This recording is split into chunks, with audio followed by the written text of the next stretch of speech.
Alors après cette étude de la fille du diable et ce rapprochement avec Orphée et Eurydice, enfin, qui n'a pas bien convaincu parce qu'on n'a peut-être pas toujours bien compris que je présentais comme une sorte de schéma mythique qui du même coup pouvait être renversé. Et là, en suivant effectivement la méthode structurale de Lévi-Strauss, mais appliquée à des matériaux beaucoup moins nobles que les mythes, les grands mythes, et que ça pouvait marcher éventuellement. Mais enfin, comme le dit d'ailleurs Lévi-Strauss lui-même, effectivement, les contes populaires sont moins assujettis à cette règle. Il y a une plus grande liberté. Enfin, bon, d'abord parce qu'il n'y a pas un poids qui pèse. Ce sont des récits qu'on peut raconter n'importe comment, comme ça, pour se divertir. Hein, il n'y a aucun caractère sacré, donc beaucoup moins respecté. Et que donc, moi j'essayais de montrer que quelquefois, oui, ça pouvait quand même s'appliquer pour certains contes. Ce retournement, comme ça, tout à coup, qui en fait un autre récit, un récit pessimiste, enfin, récit pessimiste pour le mythe, et récit optimiste, puisque le conte merveilleux doit bien se terminer. Et alors après ça, je me suis attaquée évidemment à un gros morceau qui était bien connu, qui est Cendrillon, peut-être le conte le plus connu, on trouve à travers toute l'Europe, avec quelques variantes, mais finalement pas tellement. Et qui me semblait indispensable en quelque sorte. Il fallait en passer par là. Puis, ça m'intéressait, ça a beaucoup intéressé le séminaire qui a été suivi. Avec, disons, plus d'auditrices que d'auditeurs sur les contes, mais passionnés, très intéressés.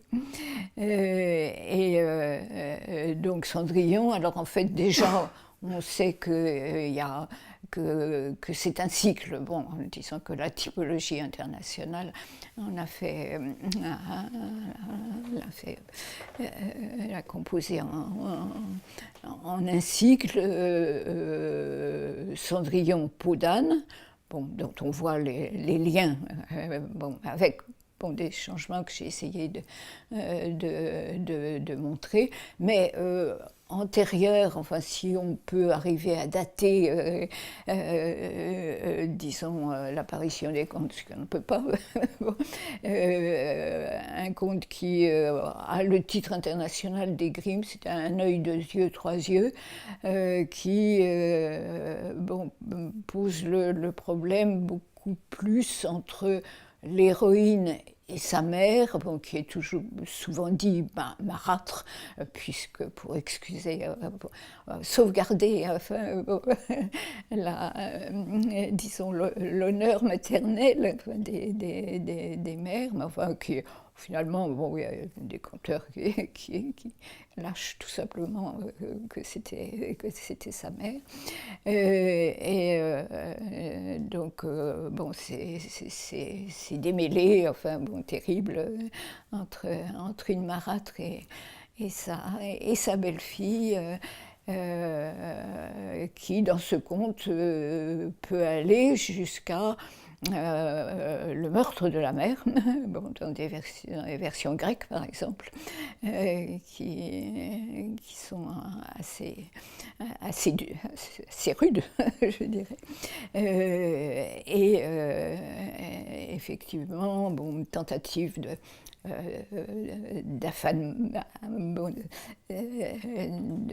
pas nourrir, enfin bon, cette belle fille, et tâche terrible, et puis bon, la façon dont elle peut s'en sortir justement grâce à sa mère décédée, mais qui est encore agissante, et par des façons comme ça un peu étrange. Voilà. Donc, bon, on a l'impression logiquement, et peut-être par des récits peut-être plus anciens méditerranéens, que cette forme-là est plus ancienne, et par contre évolue petit à petit vers un affrontement, oui, toujours marâtre, belle fille, donc héroïne, mais avec ses sœurs, c'est-à-dire les filles, enfin ses fausses sœurs, bon, pas consanguines, qui sont les filles de la marâtre, les filles antérieures de la marâtre, donc la version de Perrault, enfin bon, telle que on la connaît. Et puis donc une évolution après vers Peau d'âne, où là il s'agit d'un autre problème. Bon, alors la mère biologique est toujours en cause, mais pour disparaître très vite, mais elle assigne sa fille à son mari pour lui succéder bon, comme épouse, comme on sait, bon, par l'histoire de Peau d'âne. Et donc là, elle est obligée de trouver un moyen de s'en échapper, mais enfin il peut y avoir la même séquence des balles, pas toujours, mais enfin bon, quelquefois. Donc déjà, bon, il y a ces deux contes, enfin bon, qui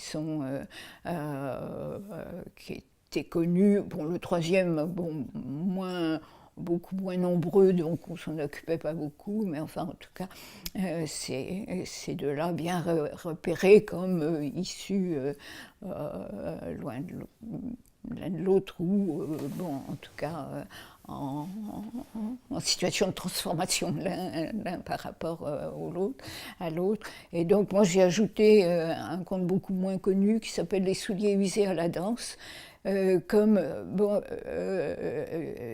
une autre façon de penser, enfin une autre solution, mais fausse solution, de penser le mariage obligatoire des filles. Bon, l'issue des jeunes filles, c'est quitter leur famille et se marier, ce qui est normal. Donc c'est l'histoire, enfin très rapidement dit, d'une princesse qui justement ne veut pas se marier. Donc elle a un père qui se désole parce que lui trouve que c'est effectivement ce à quoi doivent aboutir les jeunes filles. Donc alors en fait elle ne veut pas se marier parce que chaque nuit elle sort de sa chambre pour aller dans un autre monde, littéralement un autre monde, en traversant par exemple un grand lac, etc., quelquefois en s'enfonçant, d'abord en accédant par la cave. Et là, elle trouve un monde où on s'amuse toute la nuit, on danse surtout. Et puis, alors donc le père se désole, mais il ne sait pas pourquoi. Enfin, et chaque matin, ses souliers sont usés tellement elle a dansé. Donc, bon, quelque chose d'assez curieux. Enfin, bon. Et alors, il s'adresse bon, à un homme de passage comme ça, bon, qui vient de nulle part, qui arrive au château, et à qui, enfin, il a déjà demandé qu'il cherche à savoir où elle va la nuit. Donc, alors en fait, impossible d'y arriver parce que Elle sait très bien pourquoi ils sont là l'un après l'autre, et elle leur donne à boire une boisson qui les endort pour la nuit, et puis elle revient le matin, puis ça y est, c'est fait. Bon. Et alors là, c'est le héros enfin qui arrive. Et mais qui a été averti, parce que c'est le héros, c'est le bon héros. Il a été compatissant envers, par exemple, une vieille femme qui lui dit: oui, tu vas au château, ben, voilà ce qui se passe. Bon, donc ne bois pas ce qu'elle va t'offrir. Et donc il peut la suivre, et donc il voit tout ça. Bon, cette danse est perdue toute la nuit, et donc il revient quelquefois. Bon, chemin de retour, il lui fait un peu des blagues, donc elle s'inquiète. Et puis, donc, bon, il arrive avant, il fait semblant de dormir, bien sûr. Donc, il peut raconter au roi qu'est-ce qui se passe. Et donc, le roi, tellement content, lui offre sa fille en mariage, ou donc, quelquefois même, il refuse. Enfin, bon, peut-être la princesse a été disqualifiée. Bon, c'est un conte qui n'est pas très développé, parce qu'il n'y a pas beaucoup de versions, donc on ne peut pas effectivement compléter une par l'autre. Mais il m'a semblé que c'était vraiment dans la continuité de Cendrillon et de Peau d'âne. Et là, peut-être pour bon, ne pas oublier des choses.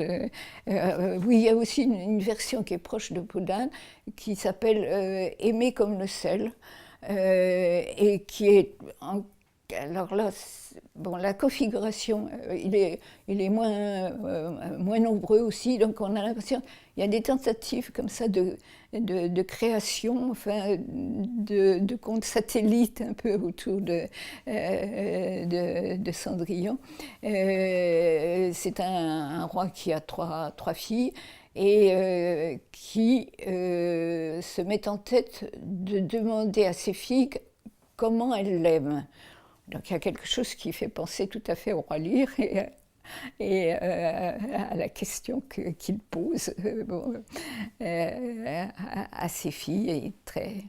Et la même chose, il est très mécontent de la réponse de la troisième fille, la plus jeune, qui dit quelquefois, mais enfin le plus souvent: je vous aime comme le sel.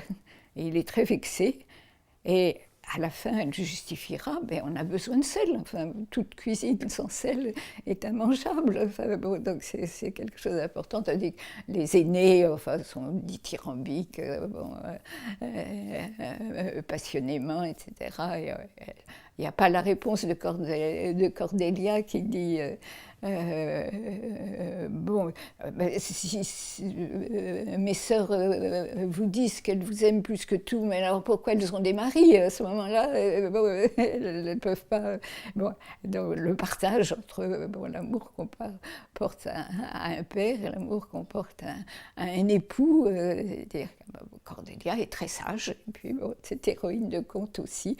Et alors donc elle est obligée il la chasse, elle est obligée et donc on retombe tout à fait dans Peau d'âne, et quelquefois il y a des versions où elle veut inviter son père. Bon, elle a besoin de son père pour se marier quand même, même qu'il a chassé et qu'on lui donne à manger des plats sans sel. Enfin, bon. Et donc tout à fait l'impression que oui, ce sont des contes satellites. Donc dans Cendrillon, c'est une fille qui, en un sens, oui, est trop attachée au foyer du père, puisqu'elle est dans la cheminée couverte. Donc il y a une image pour dire ça. On ne dit pas elle adore son père, on dit elle ne quitte pas le foyer paternel, mais qui réussit quand même bon, à pouvoir le quitter 3 fois pour aller au bal, et donc qui réussit une sortie quand même de la maison, mais incognito, puisque ses sœurs la reconnaissent pas.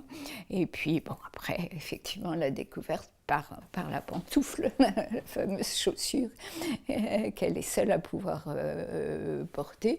Dans Peau d'âne, c'est au contraire le père qui aime trop sa fille, puisqu'il veut l'épouser. Donc ça ne se fait pas. Elle sait que ça ne se fait pas. Et donc elle est obligée de fuir et de lui échapper, enfin, bon, en quelque sorte. Les souliers usés à la danse, c'est une héroïne qui, en un sens, ne veut pas quitter le domicile paternel, tout simplement parce qu'elle peut aller indéfiniment, rester au bal indéfiniment, alors que Cendrillon, elle a justement l'interdit de minuit bon, qu'elle doit quitter. Et, bon, alors on a fait plein d'hypothèses, mais il me semble que, bon, interpréter ça pour Cendrillon peut s'éclairer avec ses souliers usés à la danse, où le bal est perpétuel, permanent, perpétuel, jamais terminé, alors qu'il faut que justement une jeune fille sache ne plus aller au bal pour se marier et s'occuper de sa maison. Et il y avait des chansons de noces qui étaient assez terribles, du genre « Madame la mariée, vous n'irez plus au bal ». Les chansons populaires qui se mariaient, se chantaient aux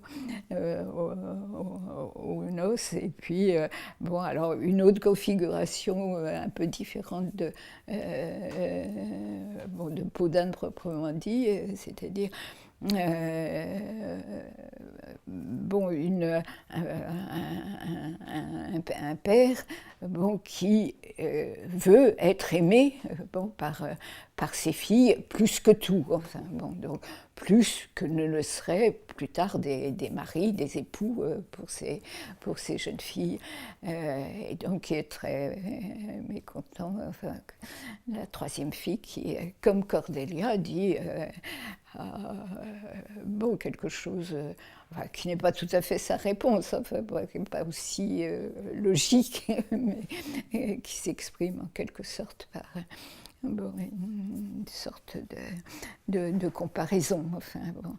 Et effectivement, bon, c'est petit à petit que j'ai pu découvrir enfin, bon, ce que donc Lévi-Strauss dit des mythes. Donc, les mythes se pensent entre eux, parce qu'il y a effectivement quelque chose qui... enfin, il a montré par ces 4 volumes de mythologie une sorte de continuum enfin, mythique même entre des territoires énormes, c'est-à-dire Amérique du Nord et Amérique du Sud. Et effectivement, bon, ce qui peut dire aussi que c'est peut-être aussi les façons bon, de s'élaborer pour les contes, où il reste comme ça un mécanisme bon, qui est plutôt celui du mythe. Et donc ce que Lévi-Strauss dit dans son article sur le livre de Propp, de Vladimir Propp, où il dit qu'effectivement il y a disons une structure moins bon, moins solide, effectivement, pour les contes, puisque chacun pouvait éventuellement y ajouter quelque chose, à condition que, effectivement, la communauté trouve bien. Donc c'est comme ça qu'ils évoluaient.